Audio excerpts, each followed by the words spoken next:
everyone, so today I'm going to be creating a single sim to move into the beautiful countryside world of Henford-on-Bagley. So our sim is going to be a female sim and her style is going to be very cottagecore. I want to utilize as many items from Cottage Living as possible, but there's also going to be a twist. She is going to be an alien. There is actually a reason why I am tempted to create an alien sim, and it's because of a story that I've heard from my boyfriend's mum and some of his family members. So my boyfriend's family are from Wales. They are from Pontypridd, and if you look at pictures of Pontypridd, if you Google Pontypridd, there are a lot of similarities between the Henford-on-Bagley postcard and Pontypridd. And my boyfriend's family lived on a farm. They had a beautiful sprawling farm, so this is perfect. So because at the time it was a very tight-knit community, everybody knew each other. One night, my boyfriend's mum received a phone call from her neighbor, and her neighbor was like, "You have to look outside. There are lights over the field outside." And my boyfriend's mum was like, "Oh, it's probably a helicopter or a plane or just something that makes complete sense." So my boyfriend's mum walked outside and she also saw some lights, but they disappeared really fast. They were there for a second and then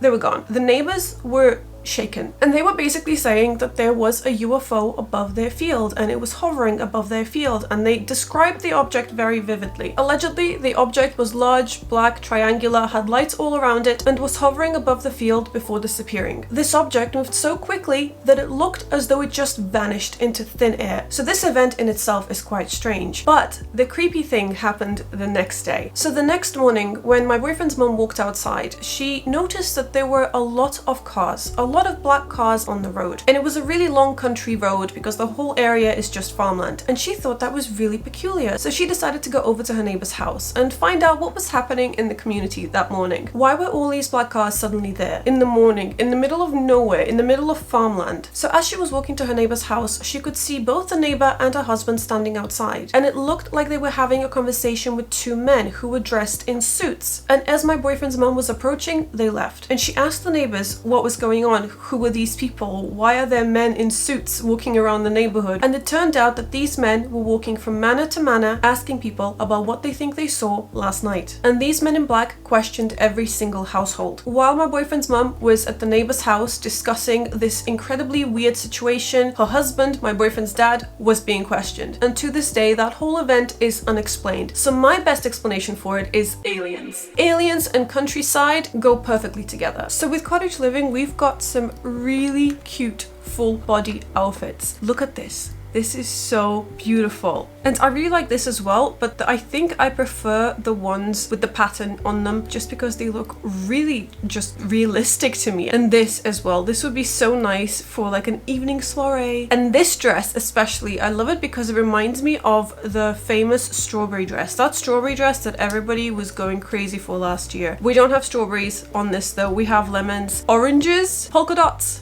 and we have two standard colors. So if you wanted to have a cottagey outdoor barn wedding, this would be so cute for that. But for every day, I think I'm gonna give it something like this. This is so cute. This looks like custom content to me. We also got a bunch of really adorable tops, but I just wanna go for the full body outfits at the moment. Once I start planning her outfits, when I move her in, I think I'm gonna give her this as one of the outfits. This is cute. This could work, but I'm gonna go for the full body outfit, which I picked, which is this one. And I love how it kind of goes with her bow as well. Shoes like this, these wedges for example, and these heels, I don't think they're really suited for working outside. I think I want her to be an outdoorsy sim because she is trying to blend into the community. She's an alien, but she's trying to blend into the countryside lifestyle. I think I want her to look the part, like she belongs there. So I'm probably gonna give her wellies. I really love these wellies because they remind me of my hunter wellies. Ooh, the red looks very cool. Some of the swatches in this pack can transfer really well from springtime or like a summery vibe to a very autumnal vibe. So you can have these pink wellies, which are like perfect for springtime, and then you can have these ones which look a little bit more autumnal, I think. Or like these shoes, they look so autumnal to me, and then you can just make them super fun for summertime. I think I'm gonna give her these grey wellies, and I'm gonna give her some socks. Whenever I create a sim, I think really practically, like, will this footwear work super well in deep snow? Will these trainers work well in the mud if she's working outside? I want their clothing to be realistic. I mean, I know my sim is this secret alien in a countryside world, but I still want her human clothing to be realistic and practical. I love the earrings that came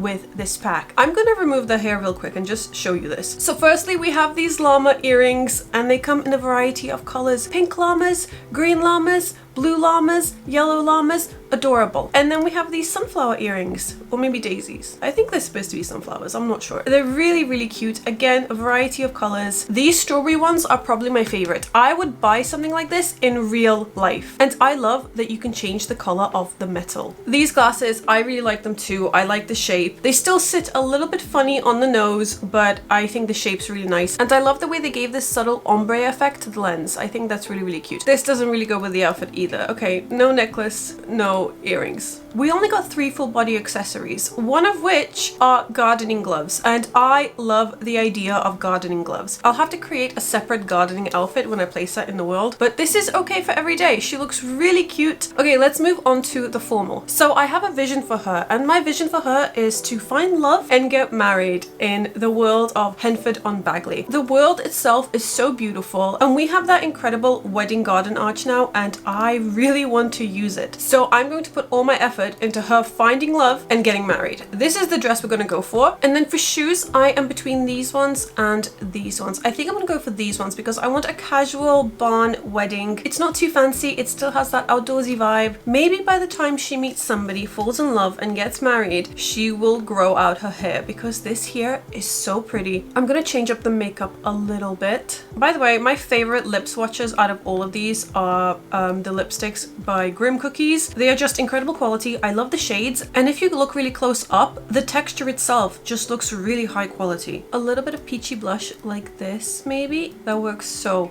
well. Maybe some eyeshadow? I'm not sure. Either that or I'll change her eyeliner. And this is her wedding makeup. And I know it is very casual for a wedding, but I really just want it to be a relaxed barn wedding amongst the nature. Still a little bit formal, but not a grand wedding like I would have in Del Sol Valley or San Myshuno. Henford-on-Bagley looks like a great place to go jogging, so I think I might just give her some shorts to go jogging in. We have these boots from Cottage Living, but they look more like work boots or like wintertime boots. I don't think they're that suitable for sportswear. I'm just gonna give her some trainers like these. I've forgotten to give her socks. We have to give her socks. There we go. Perfect. I was gonna say that would be awful. Then we have nighttime. Oh look, she's got glasses. I was so tempted to give her glasses. I think I'll give her glasses for nighttime. And I know this doesn't make sense because she's an alien, and when I think of aliens, I think they probably have the best eyesight in the world because they're so far ahead of us, but I want it to be relatable. And with Cottage Living, we actually got a nightie,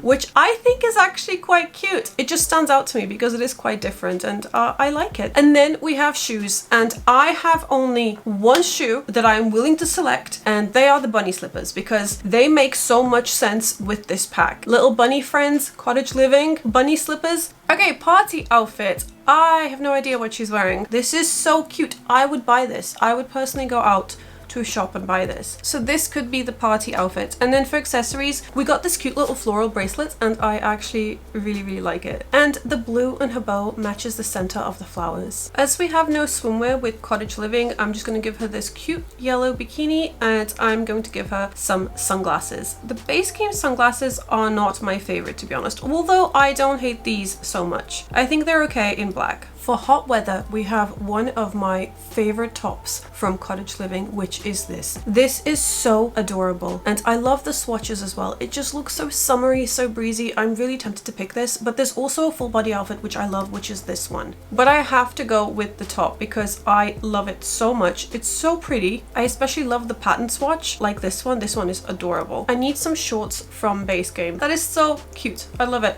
They are very, very low cut though. I would prefer them to be a little bit higher. This is a super revealing outfit, but I actually really like it. The only thing that bothers me is that these are also her wedding shoes. I don't like that. I feel like she should have different shoes from her wedding shoes. She is low key and low maintenance, but she's not that low maintenance. I like this swatch. This looks okay, I feel. I also want to give her some sunglasses. I'm gonna go for the same ones that I used for the swimwear. The next one is my absolute favorite, and it is the cold weather. I feel like some of the sweaters in Cottage Living are ideal. I am leaning towards this sweater because it's so cute and and you can have different patterns on it and some pants. The majority of the time I will dress my Sims in masculine and feminine clothing because it doesn't matter. When I had to play with it the other day, I've noticed that some of the masculine items looked ridiculous on the female Sims. I also watched a video from Grimcookies, and I'll link it down below in the description box if you want to check it out. It's very, very good, and he basically pointed out some of the issues with the clothes fitting the female Sims and the male Sims. It doesn't look right. This bit here, he pointed out this bit, like, what is this weird bump? It's quite odd. And they also like get sucked in to her abdomen. They get sucked into her cooch. It's really weird. It doesn't look right. So that's why I'm not using any of the masculine clothing. And I'm gonna break all fashion rules of 2021 and I'm gonna pick these skinny jeans. I know everyone's been hating on skinny jeans, including myself, to be honest. They can be super uncomfortable, but I think for winter time, when you're like tucking them into boots, they look really good. And I think I'm gonna put her in this actually. Do we have like a... Oh, I love it. I really like that, and I feel that it looks really put together. I just have to give her some socks. She must have some socks. There we go, black socks, and also some gloves because she's gonna be cold. And I do want to give her this hat, but I'm gonna have to change her hair. This I love. Okay, her hair will grow. Will it grow? It will probably grow. This is cute. I really, really like this, and let's just pretend her hair will grow towards the winter time. Okay, so this is our Sim. This is her everyday, her formal for her wedding. She looks beautiful. Her athletic wear, very nice. Her sleepwear, it's adorable. I actually love this outfit. Party wear, love this. Swimwear, base game, but still cute. When it's hot outside. What is it actually called when it's hot outside? Hot weather, I think I just glitched. And cold weather, I love it. And of course, this is her as her true form, the alien. And she's living amongst the normal Sims in Henford-on-Bagley with this dark, dark secret. So I've had a good thing about her names, and I want her first name to be Aurora and her last name to be Ceres. So they're both quite celestial names. Aurora as in Aurora Borealis, and then Ceres as in the largest object in the asteroid belt between Mars and Jupiter, which makes sense to her because she's an alien. So let's pick her aspiration. I definitely wanted to have the country caretaker aspiration. I wanted to be part of the community and be one with all the animals, and I feel like this is the best aspiration to fit in well. And then for traits, we have two new traits, one being the animal enthusiast and the other one being lactose intolerant. I don't know why lactose intolerant is an actual personality trait, or vegetarian, to be honest. I'm a vegetarian, but it's not my entire personality. But it's especially a problem when you're making children because they have only one trait slot, and if you give them the lactose intolerant trait, their entire personality is being lactose intolerant, which is very, very sad for a child. But just to try this out and play this pack properly, I will give her the lactose intolerant trait. I will give her the animal enthusiast trait. I also want her to be a vegetarian. So 2 out of 3 traits here are her food avoidances, which is a problem. I really wish we had like a separate slot specifically for food preferences or allergies or something else. Something similar to the likes and dislikes. So for color, she's going to love black, she's going to love blue, love brown, love green, because I feel like those are very natural colors. I'm going to give her a very cute cottagecore style cottage, and I want her to like the house that she's living in. I don't want her to dislike any colors, but I'll give her some dislikes in music and interests. I want her to love winter holiday music because I really want her to want to fit in and have that family in the countryside and have a really wonderful festive period. And I feel that it's more likely she will do that if she enjoys the winter holiday music. It will make her festive period even better. Sometimes her true alien self will show a little bit though, so I'm gonna say yes, she likes strange tunes. That seems really appropriate. I'm also gonna say yes to electronica music because that seems to make sense. I'm gonna say she's not really into spooky music and she's not really into summer strut. For hobbies and skills, I want her to be active and really handy. So she loves handiness, gardening, fitness. I'm gonna say no for fishing, which is a problem because some of the quests in Henford-on-Bagley center around fishing, so we're just gonna have to deal with it, but I'm not gonna make her like fishing. It just makes sense. Like if she's a vegetarian, chances are she probably will not like fishing. She will also secretly like rocket science because that also makes sense, but maybe she could also have a nighttime activity of being a writer, and I really like that idea. And because simple living is such a big part of this pack, I'm also going to say that she enjoys cooking because we're going to be making a lot of things from scratch. So I think this is it. This is our wonderful Aurora series. I can't wait to move her into Henford-on-Bagley. I think she'll do a great job of fitting in and making friends and being part of the community. I will upload Aurora here to the gallery in case you want to download her. In the next video, we will build her a beautiful countryside cottage where she will start her new life in Henford-on-Bagley. So I'm gonna leave this here. Thank you so much for watching. I really hope you guys enjoyed it. I hope you all have a great day, and I'll talk to you next time.